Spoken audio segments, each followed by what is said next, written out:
Welcome to Derry, debuted a few days ago, but for this week and this week only, they had a special night for episode 2, which was to coincide with Halloween. So they put out episode 2, I think, late last night. Yeah, I didn't watch episode 2. I haven't had a chance to watch it yet myself. I haven't had a chance to watch it yet, but I did watch the first episode. Bonkers. I caught up with it after we talked about it on the show, dude. I was very impressed. Bonkers. What a fun hour of television. It did not go in the direction I thought it was going to go, particularly that ending of episode 1. Don't let anyone spoil it for you. Yeah.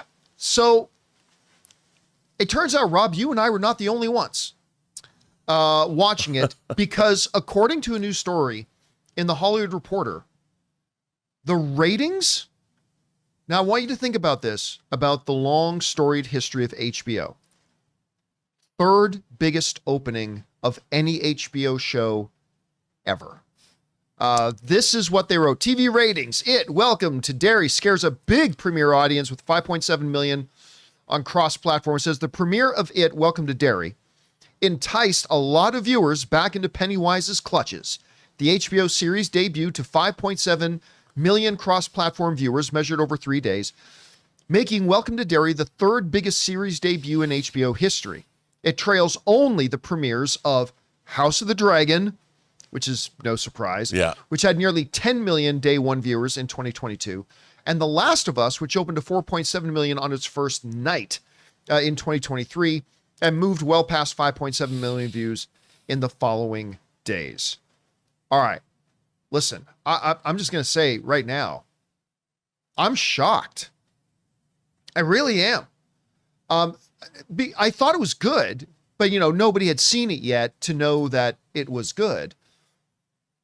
I did not think this many people would tune in to watch it. I really didn't because, number one, it's it. So I thought there would be interest in it. I thought it would do okay, but I didn't think it would get these kinds of numbers.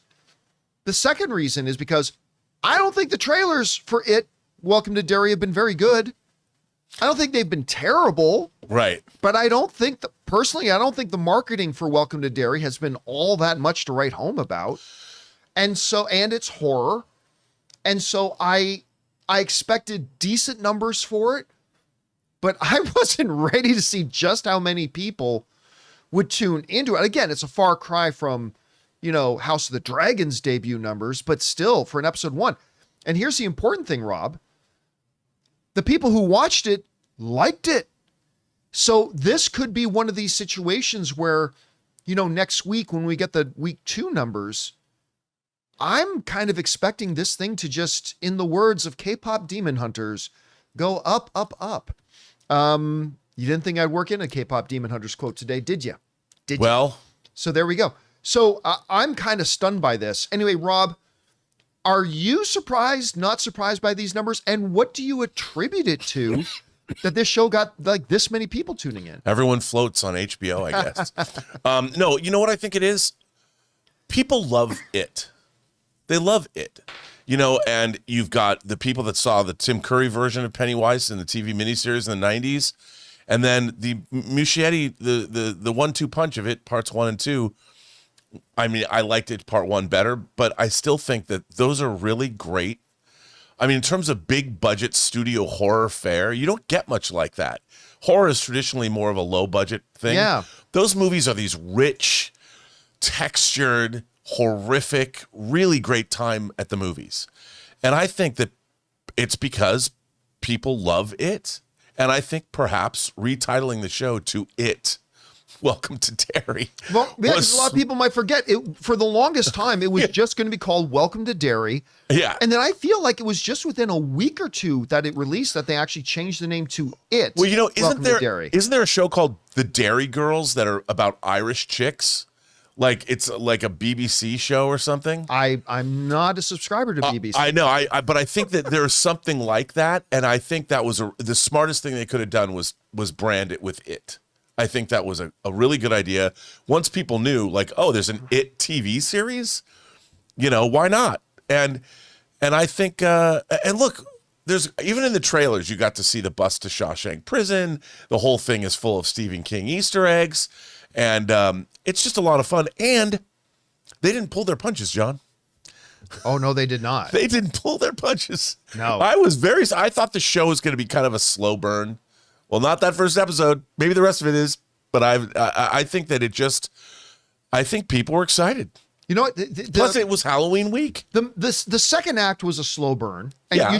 like a show like this should have some slow burn. And Yeah, you gotta ramp it up. Out swinging, and it went out swinging. Boy, did that first episode. Let me ask you this: you know, we were talking the other day that this year is the highest grossing box office year ever for horror films. Yeah. Which is kind of crazy to think about, especially when you think about how much horror has struggled. Do you think the success of horror in theaters has anything to do with the big numbers turning in for Welcome to Derry? 100%. I think it's the time we're living in. We live in a time, horror traditionally has always flourished when people, look, inflation is up. People are losing their jobs en masse around the country. Mass firings everywhere, as we were talking about this morning. You have a very insecure political environment. There's tariffs people are paying. There's a lot of stuff happening. You know, wars are happening. A lot of insecurity around the world and at home. And I think a lot of people, you know, what is a great way to deal with that? Watch some horror. It's cathartic, you know, and you look at it. You know, I got to point out that one of the great architects of the horror of this season is Roy Lee, who's a friend of ours. Yep. One of the producers of this show. And started with Companion, delivered us Weapons, the Until Dawn video game adaptation that what's-his-face, who directed Shazam, right, directed, and this, and The Long Walk. So he's pretty much Johnny on the spot when it comes to King and finding interesting horror stuff. But I think that that's part of it. I think the world at large has something to do with creating an environment where people go to see horror because it makes you feel better. You know, it's like you can work out your everything that you might feel inside is kind of worked out for you on the screen. And that's always been the case. I mean, if you look at things like when horror movies like Texas Chainsaw Massacre and Night of the Living Dead were sort of post Vietnam era of the whole era of horror, Hills Run or Hills Have Eyes, and all of that. So I think a lot of the world, the tenor of the planet, has something to do with horror being popular. You know, whenever I hear somebody mention The Hills Have Eyes, many of you won't get this, but all I can think about honestly is the Crows Have Eyes, the crowaning. Some of you will get that reference, some of you won't. That's an obscure one. There you go. Anyway, guys, question is for you. What do you think about this? The debut episode for Welcome to Derry, wasn't just big, it became the third biggest launch in the history of HBO. I didn't see that coming. Anyway, whatever you guys think about that, jump down to the comment section below and leave your thoughts there. Hey guys, thanks so much for watching this video. Make sure you like the video, leave a comment, and subscribe to our channel. And don't forget, we have a daily podcast called the John Campea Show podcast, available on Apple Podcasts, Spotify, or your favorite podcasting app of choice. Go and subscribe to it today so it'll be there when you need it.